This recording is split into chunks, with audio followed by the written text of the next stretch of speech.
What if revenge wasn't driven by anger but by math? What if every murder followed an ancient formula? Every victim chosen not randomly, but by numbers written centuries ago. Today's movie is The Other Me 2016, a psychological thriller where philosophy, mathematics, and justice collide in one of the most calculated revenge stories you'll ever hear. Trust me, this one gets darker the deeper it goes. And as always, spoilers ahead. Let's get into it. The movie opens in Greece, back in 1987, during the 10th birthday party of a young girl. Everything feels warm and innocent at first.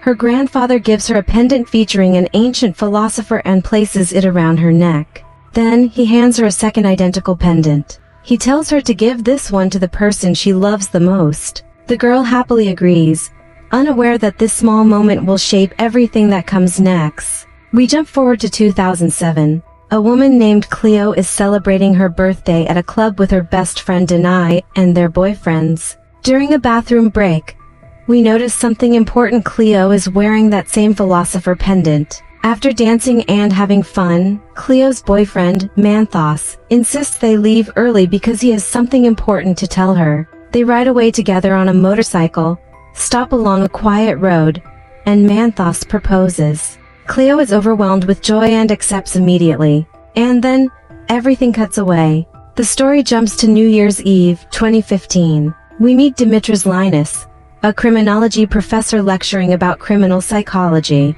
After class, the university chancellor asks him how he plans to celebrate the new year. Dimitris says he'll be spending it at the hospital with his father, the only family he has left who has been in a coma since a past accident. While the rest of the city celebrates, Dimitris stays by his father's bedside. Elsewhere, a former judge named Christina de Sila arrives at her apartment building. The elevator is marked out of order, so she takes the stairs. Moments later, she's attacked, fatally injured, and left bleeding to death.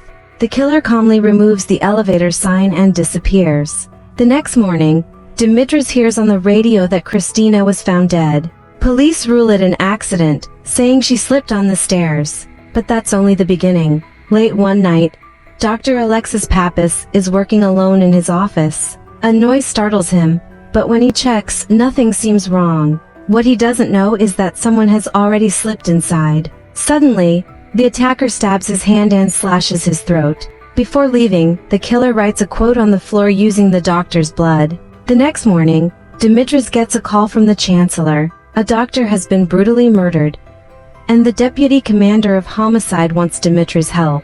At the crime scene, Dimitris meets Deputy Chief Apostolos. On the floor, written in blood, is a quote that reads, "Say what you should, and don't listen to those you shouldn't." The killer also left an envelope with exactly 220 euros in the doctor's pocket, completely clean and touched by blood. Right away, Dimitris realizes this wasn't a crime of passion. This was planned. Dimitris researches Dr. Pappas but finds nothing suspicious in his past. When he meets Apostolos again, Dimitris suggests the money must be symbolic, possibly representing bribery. Days pass, and then another body turns up.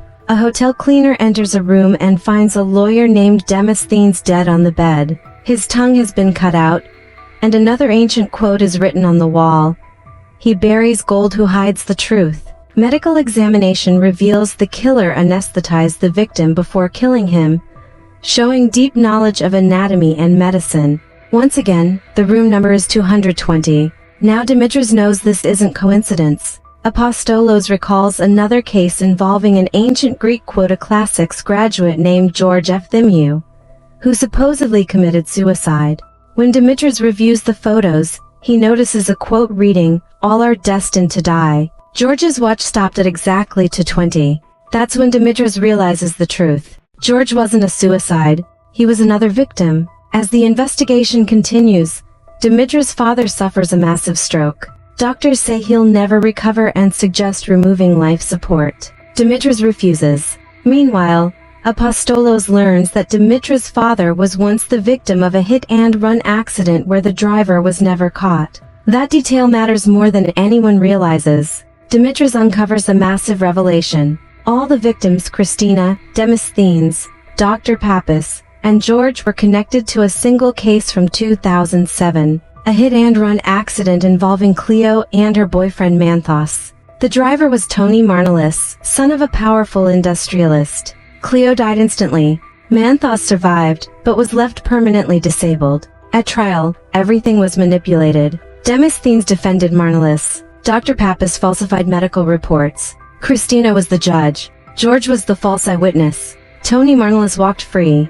Inside Cleo's handbag was a pendant marked with the number 284. Dimitris meets a visiting French mathematics professor named Marcel, who explains the concept of amicable numbers. The most famous pair is 220 and 280 for numbers that are mathematically linked and considered the other self. In Greek philosophy, this is called ego, the other me. Suddenly everything clicks. The killer is using numbers to choose victims and dates. Dimitris calculates the pattern and predicts the next murder will happen on May 22nd. That day, Tony Marnalis is found murdered, anesthetized, tied up, with his chest carved open. A license plate marked 220 is nailed to his body. Another philosophical quote is left behind. Manthos is ruled out as a suspect due to a strong alibi.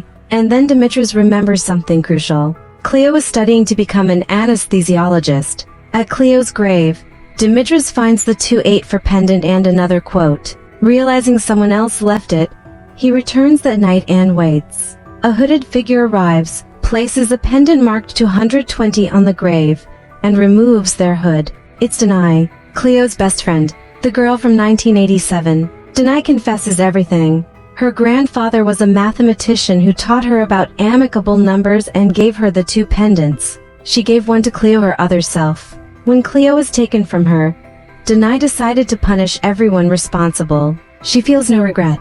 Dimitris says goodbye to his father and finally removes him from life support. Days later, he receives a package from Denai containing another amicable number pendant and a childhood photo of Denai and Cleo. Dimitris chooses not to report her. The movie ends quietly, with grief, justice, and love tangled together just like the numbers that started it all. And that's The Other Me 2016, a chilling reminder that some people don't seek justice through law, they calculate it. If you enjoyed this recap, hit the like button, share your thoughts in the comments, and subscribe to Movie Recaps Hub podcast for more deep dive movie breakdowns just like this one. Thanks for listening, and I'll see you in the next story.